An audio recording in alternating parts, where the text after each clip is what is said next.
আসসালামু আলাইকুম। এখন দেখবেন বিস্তারিত। শপথ নিলেন ত্রয়োদশ জাতীয় নির্বাচনে বিজয়ী বিএনপির 211 জন সংসদ সদস্য। সকাল 10:42 শপথ পড়ান প্রধান নির্বাচন কমিশনার এএমএম নাসির উদ্দিন।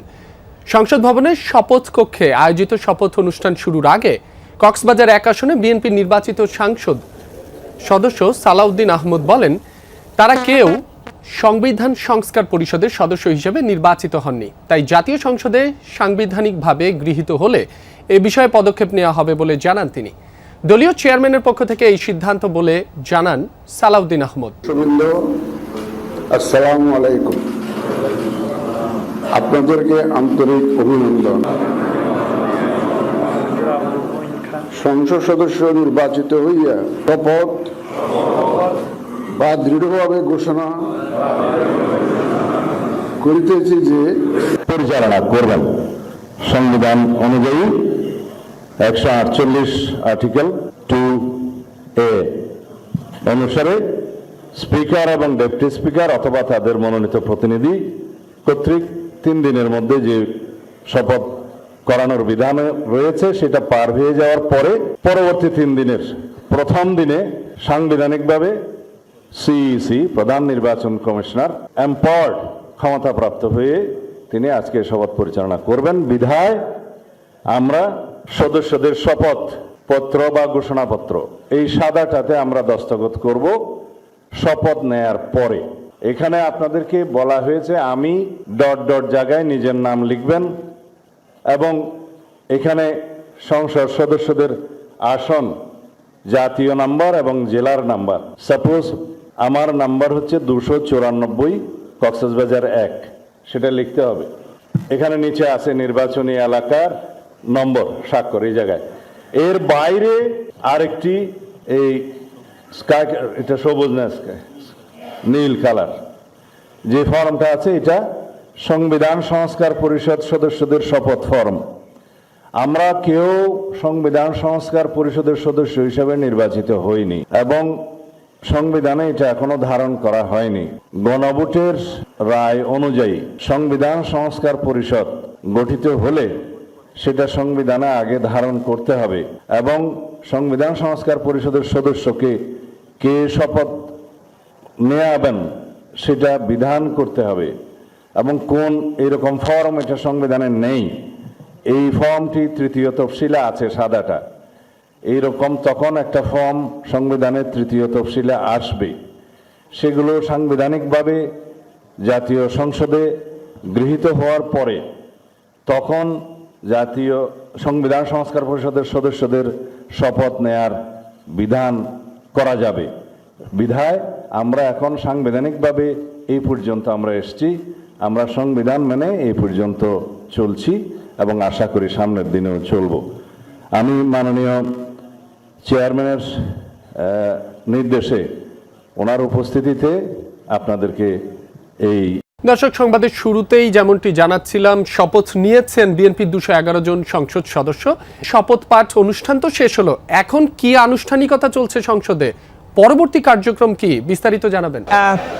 শপথ গ্রহণের যে আনুষ্ঠানিকতা সেটি এখনো বাকি আছে কিছুটা, কারণ প্রথম দফায় যে শপথটি অনুষ্ঠিত হয়েছে সেটি বিএনপির যে 209 জন এবং বিএনপির যে জোট রয়েছে আরও 3 জন জোট থেকে নির্বাচিত হয়েছেন, মোট 212 জনের যে শপথ, সেই শপথটি অনুষ্ঠিত হয়েছে এবং এরপরে তারা তাদের যে শপথের পরে যে স্বাক্ষর বই, সেই স্বাক্ষর বইয়ে স্বাক্ষর করবেন এবং এরপরে আমরা যেটুকু জানতে পেরেছি বিএনপির যে সংসদীয় দল রয়েছে সেই সংসদীয় দলের প্রধান একটি বৈঠক অনুষ্ঠিত হবে। সেই বৈঠকে মূলত সংসদীয় প্রধান, সংসদের নেতা যিনি, তিনি সংসদ নেতা নির্বাচিত হবে সেখানে এবং আরও যে বাকি আনুষ্ঠানিকতাগুলো রয়েছে, স্পিকার নির্বাচন সহ অন্যান্য যে আনুষ্ঠানিকতাগুলো, সেই বৈঠকে মূলত যেহেতু বিএনপি বিজয়ী দল সেই হিসাবে সেই আনুষ্ঠানিকতাগুলো সেই জায়গা থেকে হবে। এরপরে মূলত বিএনপির যে সংসদ সদস্যরা বা বিএনপির যে জোট রয়েছে সেই সংসদ পরে মূলত এখন দ্বিতীয় দফায় জামাত জোটের যে 11 দলীয় জোট রয়েছে সেই জোটের শপথ অনুষ্ঠান শুরু হবে। সেটি হয়তো কিছুক্ষণের মধ্যেই শুরু হবে এবং সেই সঙ্গে স্বতন্ত্র যারা প্রার্থী হয়েছিলেন, স্বতন্ত্র প্রার্থী হয়ে যারা জয়ী হয়েছিলেন তাদের শপথটিও একই সাথে অনুষ্ঠিত হবে। কিছুক্ষণ আগে 5 মিনিট আগে এখানে জামায়াত জোটের যিনি প্রধান বা জামায়াতের আমির শফিকুর রহমান, ডক্টর শফিকুর রহমান, তিনি 5 মিনিট আগে এই শপথ যে কক্ষটি রয়েছে সেই কক্ষটিতে ঢুকেছেন।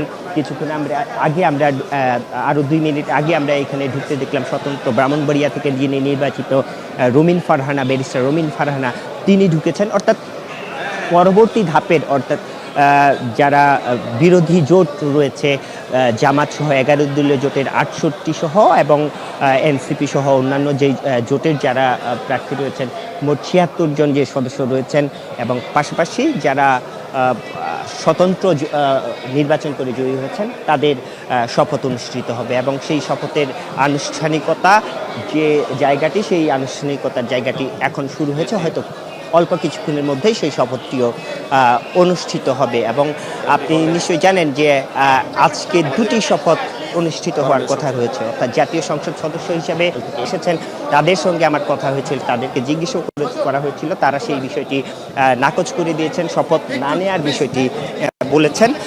তবে এখন পর্যন্ত সেই সিদ্ধান্তটি, সেই বৈঠকে হয়তো এই বিষয়গুলোতে অর্থাৎ দ্বিতীয় যে শপথটি নেওয়ার কথা রয়েছে সংবিধান সংস্কার পরিষদ, সেই শপথটির বিষয়েও হয়তো সেই জায়গাটিতে সিদ্ধান্ত হবে এবং এখন পর্যন্ত নীতি নির্ধারণী পর্যায়ে যারা নেতা রয়েছেন তাদের সঙ্গে কথা বলে যতটুকু কথা হয়েছে, তারা এই বিষয়টি নিয়ে এখনো গণমাধ্যমে আসলে পরিষ্কার করেননি যে সেই শপথটি তারা নেবেন কি নেবেন না। বিভিন্নজন বিভিন্নভাবে কথা বলেছেন। তবে হয়তো আমরা যেটি ধারণা করছি যে যেহেতু শপথের পরে সংসদ নেতা নির্বাচন হবে, সেইখানে সংসদীয় বৈঠকটি অনুষ্ঠিত হবে, সেই বৈঠকে এই সিদ্ধান্তগুলো যেহেতু সবাই সেখানে কথা বলবেন, সেখানে যেহেতু এই সংবিধান বিষয়ে যে যারা এক্সপার্ট রয়েছেন, বিশেষজ্ঞ রয়েছেন, তাদের মতামত নিয়ে হয়তো এই সিদ্ধান্তটি হবে এবং এর পরবর্তীতে বিকালের যে শপথটি অর্থাৎ মন্ত্রী পরিষদ গঠনের যে শপথটি অর্থাৎ প্রধানমন্ত্রী হিসাবে তারেক রহমান শপথ নেবেন এবং এর পাশাপাশি মন্ত্রী পরিষদ গঠন যারা মন্ত্রী পরিষদ হিসাবে সদস্য হিসেবে থাকবেন তারা শপথ নেবেন। আপনি নিশ্চয়ই দেখতে পাচ্ছেন আপনি এখনও কিন্তু জামায়াত থেকে যারা নির্বাচিত হয়েছেন, সেই নির্বাচিত সংসদ যারা হয়েছেন তারা এখনও আসছেন, আসার পর তারা ভিতরে প্রবেশ করবেন এবং এরপরেই দ্বিতীয় ধাপের যে শপথ অনুষ্ঠানটি জামাতের যারা নির্বাচিত সংসদ সদস্য, স্বতন্ত্র যারা সংসদ সদস্য, তারা শপথ নেবেন এবং সেই আনুষ্ঠানিকতার মূলত এখন এই মুহূর্তে চলছে।